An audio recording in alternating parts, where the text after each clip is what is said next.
One thing I find interesting is how admitting that you messed up can be both extremely beneficial in some circumstances and like the worst thing that you can possibly do.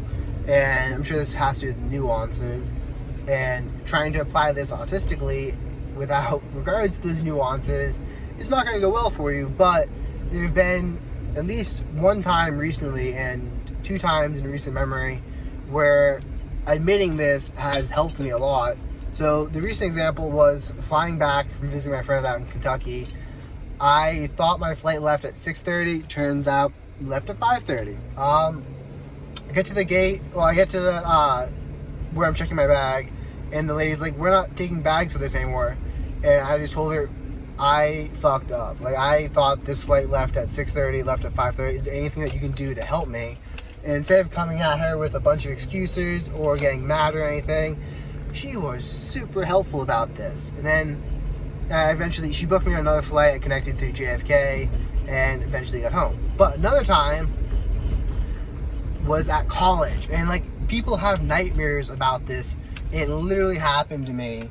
And what it was is I showed up to class and I was like, okay, I don't even know why I'm showing up to class today. Like, the exam's gonna be on Friday, it's Wednesday. I mean, this class, I guess I'll show up. I might spend this time studying, but I'll show up. I get there and everyone's like acting a little weird. I'm like, hey guys, what's up? Like, what are you doing? They're like, dude, we're studying. I'm like, the exam's Friday, why are you studying now? And they're like, dude, the exam's today. I'm like, I panicked. The adrenaline flooded my system and I just went full on panic. And I grabbed the nearest cheat sheet I could off of someone, because you're allowed one piece of paper, double-sided, for notes. It's common in engineering classes, just because knowing the equations doesn't actually count for anything. It's all about how to apply them. But I grabbed them, started copying stuff down. Wasn't really able to get anything down because the class was starting quickly.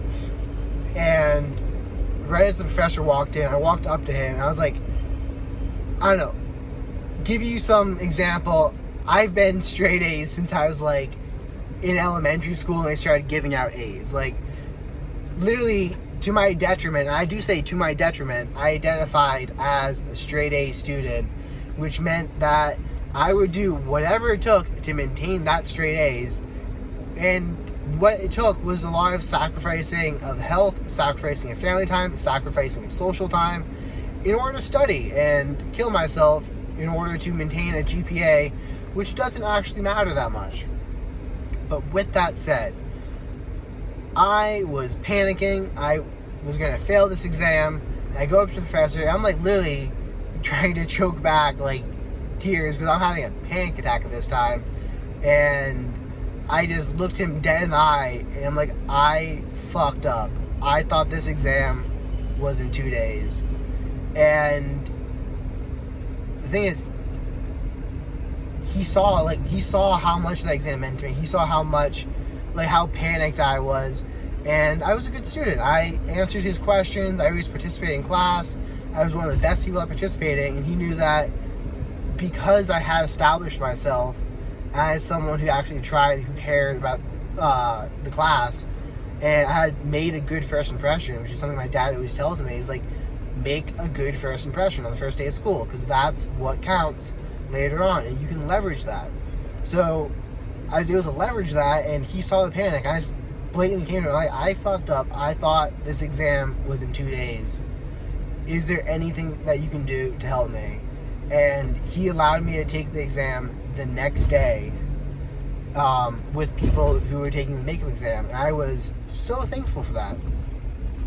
So those are 2 times where admitting that I messed up had benefited me. But then there's also times, at least in TV shows that you see, where admitting it, at least admitting it at the wrong time, is very bad. There are things, I don't know, Grey's Anatomy is popping out to me for some reason. That scene where she accidentally punctures the heart and then admits to it. She punctures it with her nail, admits to it in front of the person's family, and very bad situation. Other times are like gangster movies or something where they admit to messing up and the guy like shoots them in the head. So nothing is really coming to mind at this. I'm sure there are times in my life where admitting to messing up at that point in time would have been bad, but nothing's exactly coming to mind right now. If you have any good examples of this, please comment them down below. But I do find it somewhat interesting how saying stuff in different contexts has totally different reactions, especially something that you wouldn't necessarily say, which is that you messed up. Because it's kind of like, I don't know, a lot of people come up with reasons, they come up with excuses about why stuff's not working.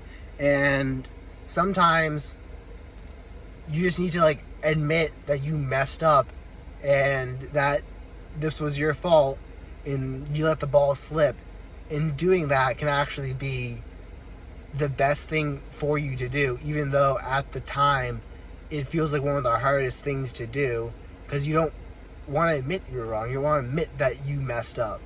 Anyways, comment down below if you can think of an example of a real world story of when admitting that you messed up was one of the worst things that you could have done. And peace out.